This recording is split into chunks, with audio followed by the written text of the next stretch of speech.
We wanted something जिसमें काफ़ी torque हो, मतलब खींचने की शक्ति ज़्यादा हो एंड स्वराज उसमें एकदम ऊपर पे थी। सर, आपने अपनी फार्मिंग की शुरुआत स्वराज के साथ की, इसकी कोई खास वजह? हम लोग भी क्या था कि नई चीज़ सीख रहे थे। सो ऑफ कोर्स मैं थोड़ा इंक्लाइंड था कि जितने मैकेनिकल इक्विपमेंट्स हैं जितने ज़्यादा हम यूज़ कर सकें उतना अच्छा होगा, because you save a lot of time absolutely. And things are more in your control. तो हमें भी बहुत ज़्यादा आइडिया नहीं था, बट सबसे हेल्प तब होता है जब आप उन लोगों से पूछो जो ऑलरेडी इस फील्ड में हैं। एंड आई एम फॉर्चुनेट कि हमारे पास लकी इनफ कि एक दो ऐसे बंदे थे who had knowledge about it.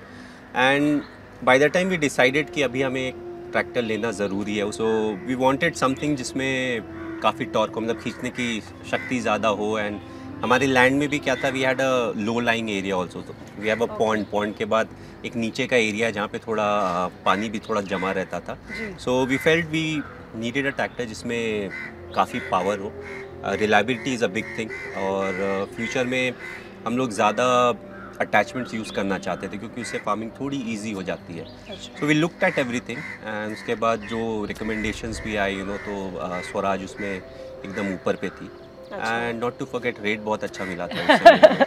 And I think बिल्कुल। Credit goes to the local guy over there. So we ended up buying the Swaraj and last 2-3 साल का जो एक्सपीरियंस है, it has been fantastic. Touchwood नज़र न लगे, but it has been great. Dhoni sir, पहले cricket के फील्ड में और अब फार्मिंग के फील्ड में, आप खेती की तरफ कैसे मुड़े? खेती अगर आप देखो तो we came from a small town. जी। रांची बहुत बड़ी जगह नहीं है, तो बचपन से ही proximity to farming was there. It's not a new concept for us. जहाँ तक इस पर्टिकुलर फार्म की बात की जाए तो वी स्टार्टेड बिफोर कोविड। हमारे पास एक 40 एकड़ की ज़मीन थी and it was used for farming before I bought it over. So हम लोग उसमें थोड़ी फार्मिंग कर रहे थे। 40 एकड़ में मे बी धीरे धीरे करके वी स्टार्टेड यूजिंग 4.5-5 एकर्स। जी। बट जब कोविड हुआ तो ऑफ कोर्स लॉकडाउन था and all of a sudden मेरे पास भी बहुत ज़्यादा टाइम हो गया एंड आई फेल्ट कि ये सही समय है फार्मिंग में जाने का। It was very fascinating. Specially अगर आप देखो कि एक दिन पहले आप जाके देखो तो भिंडी इतनी बड़ी है। जी। ओवरनाइट सवेरे जब आप जाते हो तो all of a sudden it grows. आपको ऐसा लगता है कि if you sit there the whole night you will actually see it grow. So it was very fascinating and उस समय हमने डिसाइड किया कि this is something I definitely want to do. And सिर्फ 1-2 एकड़ में नहीं, मेरे पास 40 एकड़ है। सो कोशिश करेंगे जितने ज़्यादा में कर सकें। So we started with that और आज हम लोग ऑलमोस्ट पूरे 40 एकड़ को यूज़ कर रहे हैं। सर, आप अपने फार्म में क्या क्या उगाते हैं?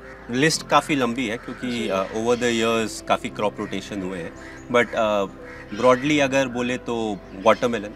अच्छा। I think it's like a ritual also. अगर वाटरमेलन उगता है मुझे पता नहीं है। सो एवरीबडी इज़ लाइक कि जो पहला आप क्रॉप लगाते हो वो वाटरमेलन का होना चाहिए। अच्छा। अगर मे बी सुपरस्टिशन या जो भी हो, तो हमने पहले वाटरमेलन से स्टार्ट किया। सो वाटरमेलन, पपाया, देन एक समय आया when we put a lot of fruit trees also. So अमरूद के पेड़ लगाए।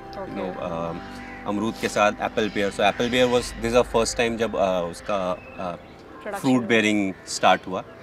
उसके अलावा अभी पाइनएप्पल लगा हुआ है, ड्रैगन फ्रूट, हल्दी, जिंजर। और मैंने क्या किया कि so we have it's like a biggish farm. So मैंने बोला जहाँ से भी ट्रैक्टर जाने का रास्ता है ना उसके दोनों तरफ हम आम के पेड़ लगाएंगे। तो सर, अब आप ये बताइए कि आपका अब तक का फार्मिंग का एक्सपीरियंस कैसा रहा है?